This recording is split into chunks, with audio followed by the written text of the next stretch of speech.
Not a bad night across the area. Been on the cool side today, been on the breezy side as well. We're seeing some sprinkles moving out of the area right to the north of Edmonton and Glasgow along the Cumberland Parkway. We're going to see things dry out over the next couple of hours, all because of a low pressure system that is well off to the northeast and to the north in the Great Lakes, still impacting our weather here in south central Kentucky and will over the course of the night. As far as those temperatures are concerned, I mentioned that it was on the cool side. Look at this. We are currently in the low to mid 50s across the area. Going to be a cooler night than this once we get to morning. We have warmer temperatures on the way. We'll talk about that and our next chance of rain in just a bit. But first, News 40 at 10 starts now.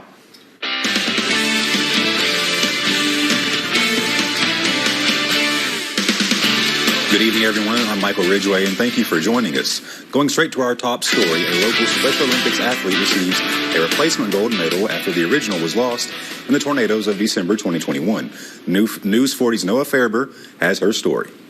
A local Olympic athlete receives a special gold medal. If you guys remember the Pride of Bowling Green in 2007, I remember when you guys came back into town from China, the Bowling Green basketball team represented the United States, was the United States basketball team in the Special Olympics in Shanghai, China in 2007. Natalie Williams received a replacement medal after her original was lost due to the deadly tornadoes of December 2021. Natalie lost her gold medal in the tornado, so their house was completely devastated. They're Whispering Hills, right in the direct hit of the path. So many people lost so many things, and her dad came to me, is there any way to get another gold medal? Guthrie has a contact with the Special Olympics team and made sure to get Natalie a replacement as soon as possible. It makes the world need to know back. Remember my friends that I stood side by side for many years, trying, train, ready to go to the Shanghai China Games, to win the gold medal, to be able to be with them and have the experience. Williams says she is grateful for the ceremony and was able to find her jersey from the trip. She just needed the medal to complete her collection. In Bowling Green, because local matters, Noah Fairber, WNKY News 40. Well, a war veteran who lost 7 medals of honor, including a Silver Heart and a Purple Heart medal in a house fire, received his replacements today. Richard Smith's McLean County home caught fire in 2020, along with the medals he received from his service in the Vietnam War. A photo album documenting his time serving in the 101st Airborne Division of the United States Army was also destroyed. Smith says that being presented with the medals once again feels like being reunited with his brothers. It's similar to when some of my combat brothers found me and got me to the reunions. And it's a soothing thing to your soul. Today, Smith received a replacement for his Silver Star, the military's 3rd highest award, the Bronze Star, the Purple Heart, and 5 other medals and commendations. With Kentucky Derby fast approaching, the performance of My Old Kentucky Home before the Derby continues to stir debate. To some, it's an offensive tribute to times of slavery. To others, a source of state pride. David Mattingly spoke with a top Churchill Downs executive about the song's future. Let's take a look. From the moment the band strikes up the first hymn-like notes, My Old Kentucky Home has been known to drive some to sentimental tears and others to vocal protest. We had no songs to sing about the good old days. There was no time for black joy, no time to be happy or gay. In this new video, Louisville poet and activist Hannah Drake portrays the song as antiquated and divisive. The performance, produced by the nonprofit Kentucky to the World, sends a message that the iconic state song has outlived its day. I think in our view it is iconic of a previous, long ago generation that was very painful and hurtful to people. But at Churchill Downs, the song remains a valued tradition. Its use, according to track officials, is given careful consideration annually. And in 2023, there will be no break from tradition. Was it a difficult decision? No, I wouldn't say it's a difficult decision. Corporate Communications Vice President Tanya Abelin tells me the future of the song is a bigger issue than its performance at Churchill Downs. It is the state song of Kentucky. To our knowledge, there isn't any larger discussion about that changing. If that were to happen, certainly we would respond to that. In its 2022 Derby broadcast, NBC responded by acknowledging the song's controversy, calling it a point of contention because of lyrics depicting slavery. During the live performance, audio of the choir singing on NBC was often too low for the television audience to make out the lyrics. There is clearly a growing discomfort. I mean, this song has been protested for over 100 years in various ways, forms, and, settings.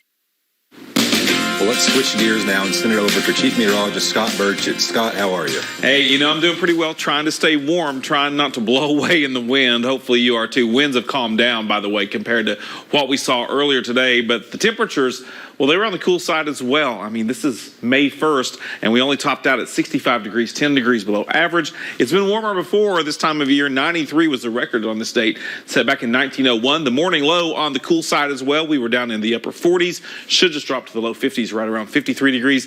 Nothing officially as far as any rain out there today, although we had some showers that moved through the area, across the area. The highs today, cool for everyone. As a matter of fact, Edmonton, this updated after the 6 o'clock newscast, made it up to 60 finally for the high today. So everyone topped out in the low 60s, but still very cool compared to what we should be for this time of year. Really across the board, even north into Elizabethtown, only 60 degrees for the high. As far as the remainder of the evening is concerned, yeah, it's going to be on the cool side. Overnight tonight, we're going to start to clear those skies out a bit, and we're going to keep those skies on the dry side. Notice, though, we may be dropping quite a bit. As a matter of fact, down to the low 40s by 5 o'clock. I think we're going to drop a little further than this. The winds, well, they're not going to gust quite as much as they have been earlier today, but we are still in for a breezy night at times, and that'll make it feel a few degrees cooler than what it actually is. I mentioned we're in for some warmer weather. We'll talk about that in just a bit, Patrick. All right, thank you, Scott. We've got plenty coming up in your sportscast tonight. We take a look at some high school baseball and softball games going on around the area, plus see who is heading from the Hill to the NFL from this past weekend's draft. And hear from Will Levis on going from the Bluegrass State to the light blue and silver. That's all coming up in sports. Michael? Thank you, Patrick. Well, in today's health news, more than 97,000 new melanomas are expected to be diagnosed this year, according to estimates from the American Cancer Society. But there are ways to protect yourself. In tonight's Health Minute, we have more on how to keep your skin safe to mark an awareness campaign called Melanoma Monday. It's the most common cancers in the U.S., but skin cancer is one of the most preventable. While anyone can get melanoma, some risk factors make it more likely. We think about age as a risk factor, skin color and hair color, so lighter skin and lighter hair, especially redheads, have an increased risk of melanoma. Dermatologist Allison Larson with MedStar Health says other risk factors include sun exposure, whether it's short-term or long-term, especially when it leads to sunburns. Indoor tanning beds also increase risk, and so can family history and personal health history, as well as medications that suppress the immune system. The best way to lower the risk: protect your skin from the sun. Whether that's through clothing or sunscreen, Larson recommends one that's at least 30 SPF or higher. The brand, the type, honestly, it really doesn't matter as much as someone's willingness to use it and to reapply. Larson says, if possible, avoid the sun around midday when it's at its peak.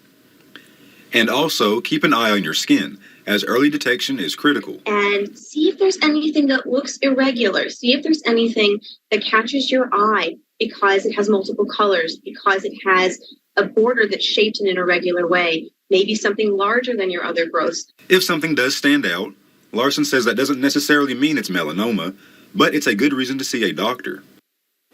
The American Cancer Society says the older a person gets, the more they're at risk for melanoma. The average age of diagnosis is 65, but the organization says it's also one of the most common cancers in young adults. Well, in our national news, environmental groups are suing the Federal Aviation Administration following last month's SpaceX launch. The federal lawsuit says the agency authorized the launch without complying with federal environmental law and without analyzing the environmental impact of the launch, including destroying a bird habitat. The lawsuit says the area around the launch is an essential habitat for federally protected species, including the endangered ocelot. The FAA licenses commercial rocket launches and gave the green light for the launch attempt after more than a year of back and forth. And President Biden is focusing on small businesses today as he faces economic headwinds, including bank stress, tighter lending conditions, and the looming debt ceiling deadline. With the 2024 presidential race taking shape, pressure is mounting to resolve these issues and others that could have a major impact on how voters cast their ballots. Alice Barr from NBC reports in Washington. Amid fresh concerns about the health of the nation's economy, President Biden today addressing the third major bank collapse in less than 2 months. First Republic Bank has been taken over by federal regulators, set to be sold to J.P. Morgan. While depositors are being protected, shareholders are losing their investments. And critically, taxpayers are not the ones that are on the hook. Adding to the economic anxiety, the looming fight over raising the debt limit to avoid a catastrophic default.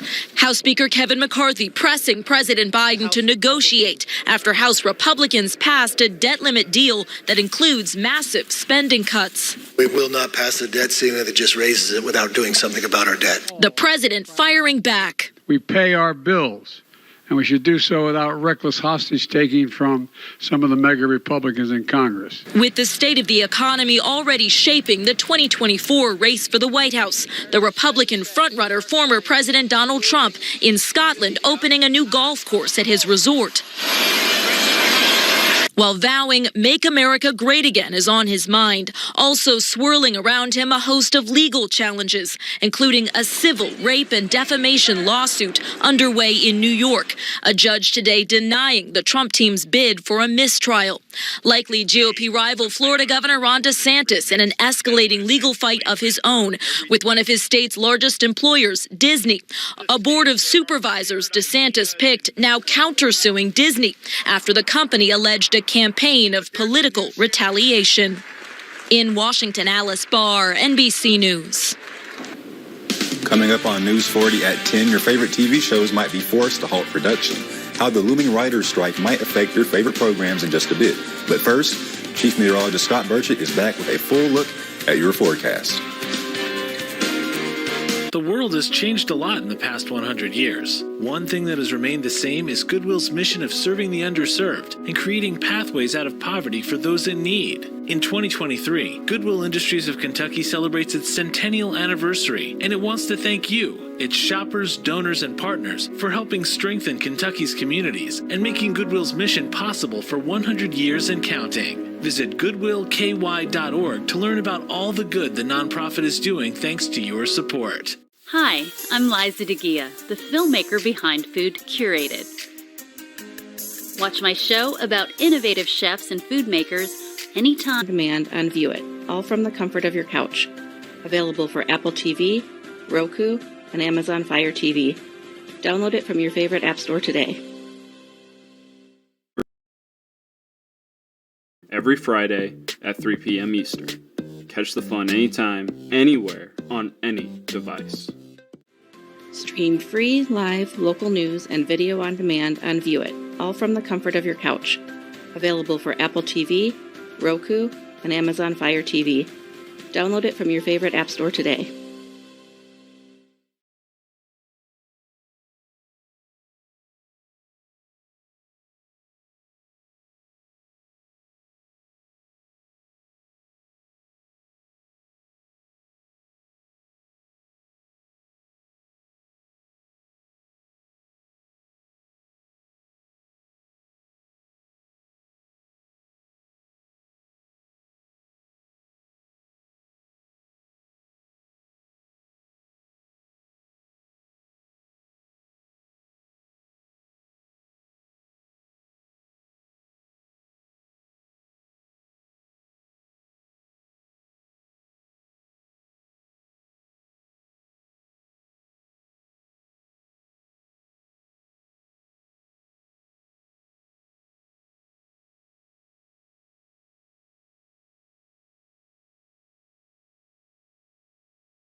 And we are back with a full year forecast with Chief Meteorologist Scott Burchett. Scott, I know we've had a lot of ups and downs this year so far. I'm willing to bet my next check that we're unseasonably cool for this time of year, right? Let me think about that for a second. I'm not going to take you up on that bet. So, did you get outside today? I was outside for a little bit, yeah. Yeah, so not bad. I mean, the weather wasn't too bad. You may have to dodge a shower from time to time. More sprinkles probably than showers. But check out this weather picture from Weather Watcher, Kat Robinson, Glasgow. So this is today. So remember, yesterday, we were dealing with a little bit of hail at times. As a matter of fact, Kat told me earlier that she had up to dime-size hail in Glasgow. We had those gusty winds and showers. We had some breezy conditions today, some downright gusty conditions. But, well, after it's all said and done, we had some beautiful blue skies with a few clouds from time to time. So this is what we get. And I've got some good news. It's only going to get better as we go through the week. The Weather Watch is brought to you by Foundation Solutions Group. As far as those temperatures out there right now, we are seeing things starting to fall just a little bit. It's going to be a chilly night out there at times, 54 degrees right now, and those winds are still coming out of the west at 6 miles an hour as part of that circulation around that low-pressure system around the Great Lakes. Humidity been creeping up a little bit, but the key with that is, well, that temperature, the air temperature is closing in on the dew point temperature, which is down in the 30s. That's a dry air mass. When your dew points are down in the 30s, pretty dry. And as far as the barometric pressure, it's rising now. That low pressure system slowly pulling away. Temperatures in the 50s across the area. Brownsville 53, Woodbury 53, same for Russellville. A degree warmer in Franklin. We truck off to the west, and it's a little bit cooler. 47 in Elkton, so already down in the 40s. Greenville 52 and 51 degrees in Madisonville. Across the area, they're really seeing not any warmth to talk about tonight, and that's really the way it's going to be as we go through the overnight hours tonight. We do have some warmer nights ahead, though, as we get some more warmth in here. As far as those winds are concerned right now, according to the Kentucky Mesonet, not so bad, seeing 6 miles an hour Bowling Green in Franklin, 5 miles an hour in Edmonton, 8 miles an hour in Munfordville. Earlier, I actually had a wind gust map, and I looked at it just a few minutes ago, thought about including it, but haven't had really any wind gusts to report in the last hour, so that's good news. That means the impacts of that low are pulling away. We're not finished with that low. As a matter of fact, the dotted line, that is a trough of low pressure, and it's connected to that low over the Great Lakes. Wants to throw a little bit in the way of some precipitation in the area.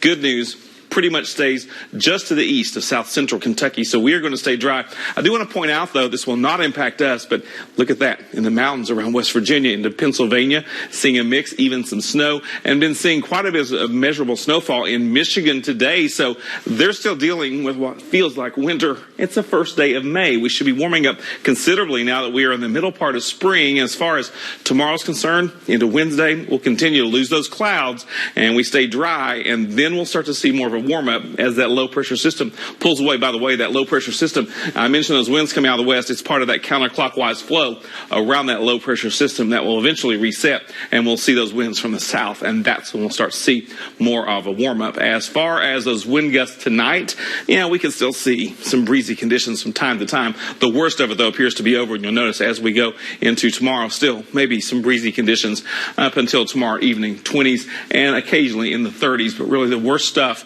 is over now. Tonight, though, we are going to be dropping down to the low 40s. By morning, 42 for the low with mostly clear skies, around 11 degrees below average. Tomorrow, lots of sunshine, but not a lot of warmth.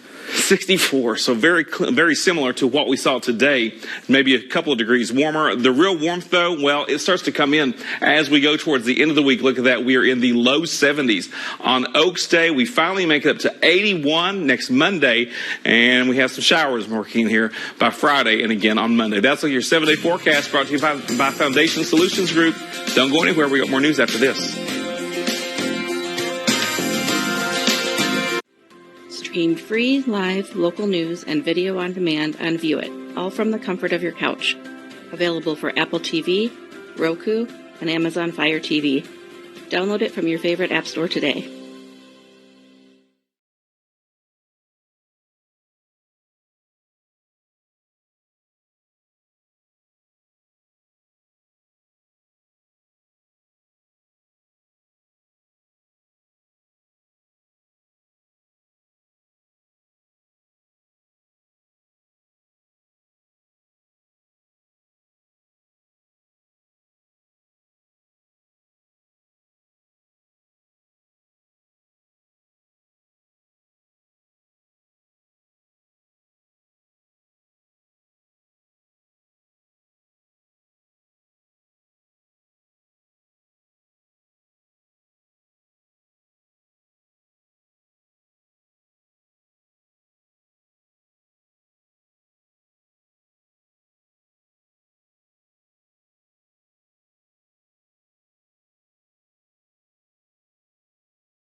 mean for your finances? Cole Higgins has a closer look in tonight's Consumer Watch. Weighing another potential interest rate hike amid mixed inflation data and growing banking turmoil as another bank fails. The Federal Reserve is meeting this week to decide next steps to tame stubborn inflation. They need to get that down to their target, which is 2%. And the way to do that is to raise rates. So what does the Fed's decision this Wednesday mean for your wallet? Some analysts expect the central bank to raise rates a 10th consecutive time, this time by a quarter point. If that happens, expect higher borrowing costs from car loans to mortgages. If we got a personal loan, you're going to see your rate go up. A home equity line of credit, you'll see your rate go up. And of course, if you need to borrow money for anything like a new car. Meanwhile, there's also the possibility that the Fed could pause its aggressive action to cool down the overheated economy. Experts say if that's the route the Fed takes, it could be a good opportunity for consumers who have been sidelined by rising interest rates. This is definitely going to be treated by a lot of would-be home buyers as a sign that maybe now is the time to start that home hunt again. No matter what Fed Chairman Jerome Powell announces this week, the decision will give us a clear indication about the Fed's plans for the rest of the year. So if you're planning to make major purchases in 2023, like buying a car or a home, this week's announcement could give you guidance about what you can expect in terms of borrowing costs. For Consumer Watch, I'm Cole Higgins. Signs of more frustration from pilots just ahead of what's expected to be a busy summer travel season. The labor union representing American Airlines pilots has authorized a strike.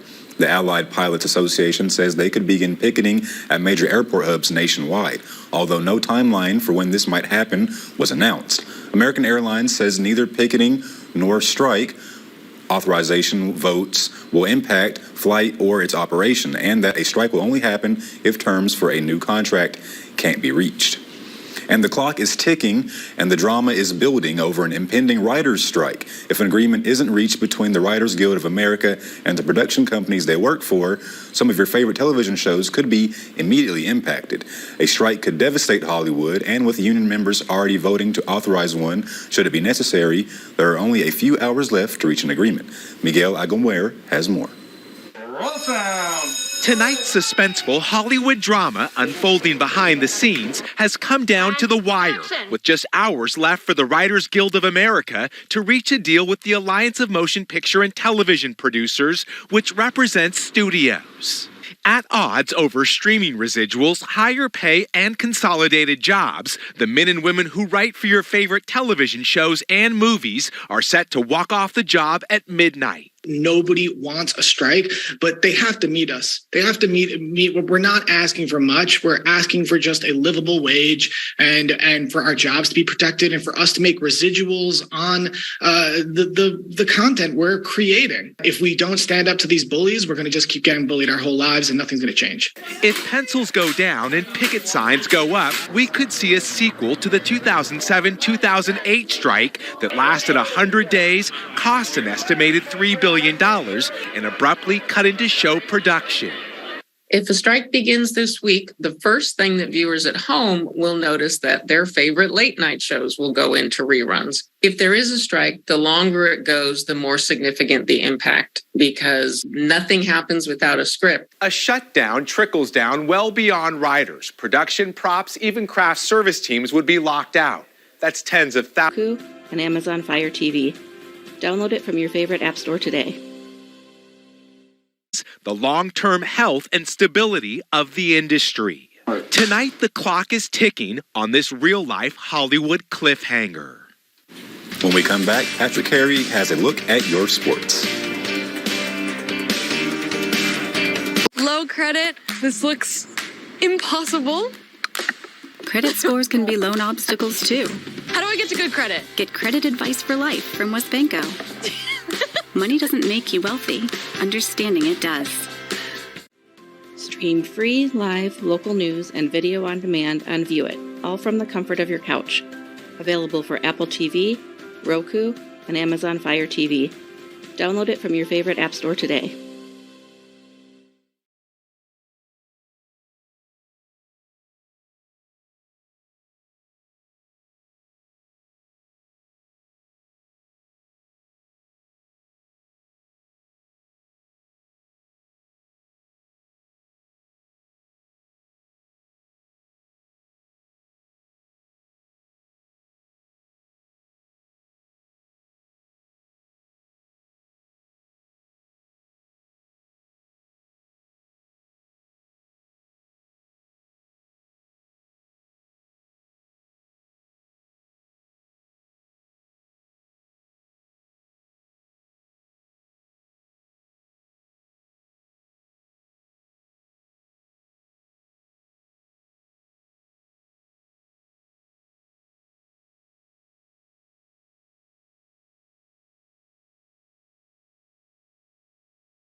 Welcome into sports. We start with some high school baseball and softball over at South Warren now. As we start on the softball field, the Lady Spartans hosted the Lady Cougars of Logan County. The Spartan offense was strong yet again, but Logan County scratched their way back into it, stunning South Warren 12-11.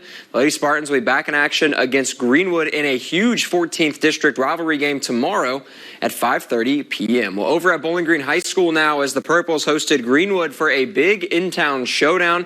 The Purples were dominant on the mound tonight, shutting out the visiting Gators 5-0.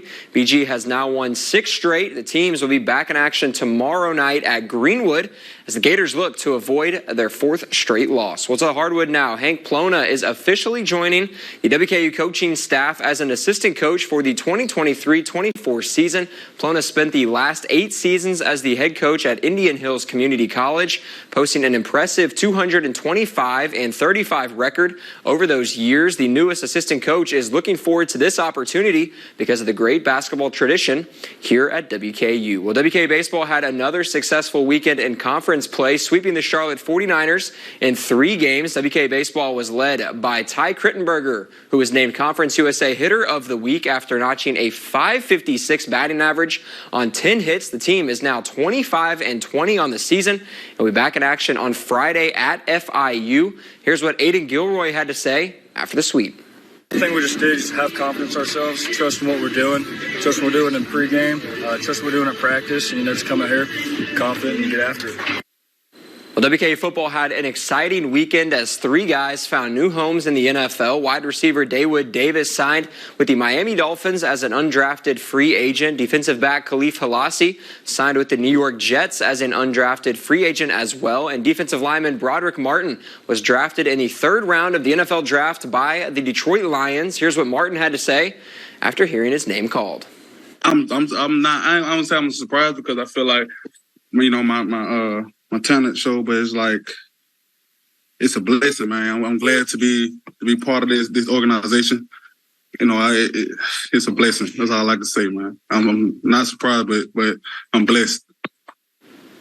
And finally, the Tennessee Titans worked on building the roster depth over the weekend in the NFL draft. The biggest move made by the Titans was trading up in the 2nd round and selecting quarterback Will Levis from the University of Kentucky. Here's what the newest guy in the quarterback room had to say after getting the call on Friday night.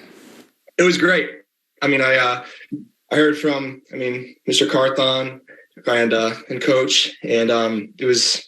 I knew I was going to cry, and the tears came immediately, and I didn't really know how the conversation was going to go. It's one of those things where you feel like you're going to handle yourself and be composed, but the waterworks started flowing, and just emotions kind of overwhelmed me.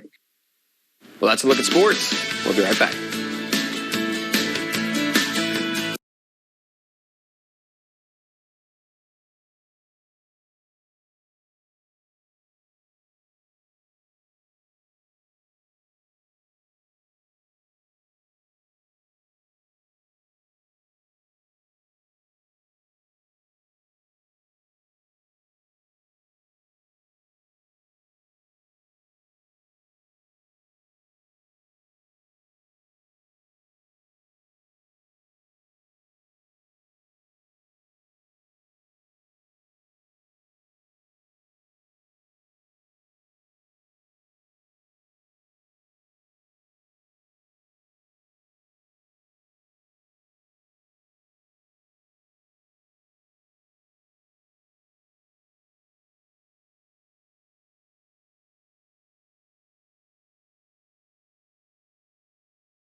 It's always fun to watch KTSF on View It. Introducing Asian Cinema on View It, brought to you by KTSF and Wellgo USA.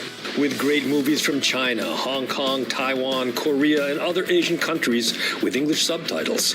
You can watch them anytime, anywhere in the United States. Download the free View It app, go to the KTSF page, and click on Asian Cinema. It's just that simple, and you can enjoy the movies you love.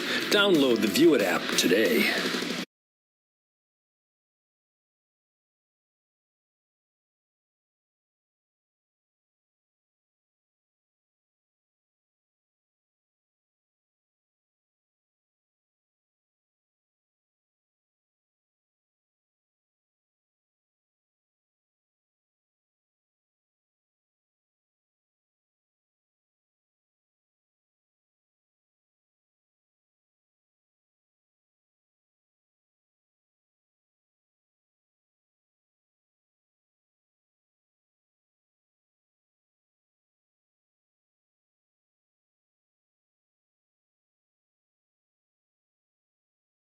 For you, Patrick. In Louisville, thousands of ducks tumbled their way into the Ohio River Saturday for the Kentucky Derby. This year, 50,000 ducks were dropped into the river and raced for the chance to win huge prizes like a 2023 Toyota Corolla. All the proceeds from the Kentucky Derby provide resources and programs to the Harbor House. It's a nonprofit in Louisville. That's pretty cool, huh? No, that's awesome. Yeah. How can I get in on this 2023 Toyota Camry or Corolla or whatever it was? I'm not sure. I guess you probably had to race a duck to put a bet on a duck, and 50,000 ducks. I'm sure that was insane. that was probably a site. I'm sure there's a TikTok somewhere about it. 100%. Yeah, for their sake, I hope they didn't touch the water in the Ohio River, though. Probably not the safest, because you hear all the stories. Right. Yeah. Tonight's weather, a little safer than touching the water in the Ohio River. We're only dropping down to the low 40s tonight. Those winds are going to start to calm down, and the skies continue to clear out. As far as the 7-day forecast is concerned, we're going to warm up over the week, but we also deal with a few showers just in time for Oaks Day. All right, sounds good. Well, thank you all so much for watching us here at News 4010. We'll see you for more news at 6 a.m.